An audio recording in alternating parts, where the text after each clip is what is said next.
যে বাড়িতে টিকিয়ে সেই বাড়ি আর যে বাড়িতে আমরা জায়গায় কি হয়েছিল সেই বিষয়টা যেমন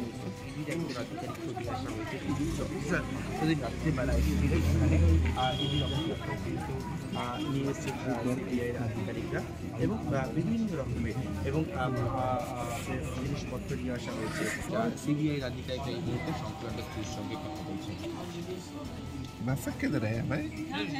किधर खींच रहे? इधर इधर बुलाओ इधर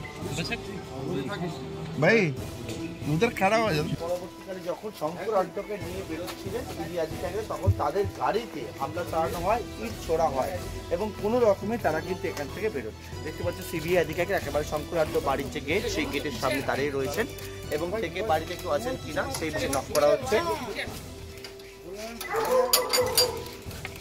বাড়ির ভেতর প্রবেশ করছেন সিবিআই আধিকারিকরা এবং এই জায়গায় একেবারে সংক্রান্ত কলকাতা পৌরসভার প্রাক্তন চেয়ারম্যান, যিনি বর্তমানে জেলবন্দি অবস্থায় রয়েছেন, রেশন বন্টন দুর্নীতি মামলায় গ্রেফতার হওয়ার পর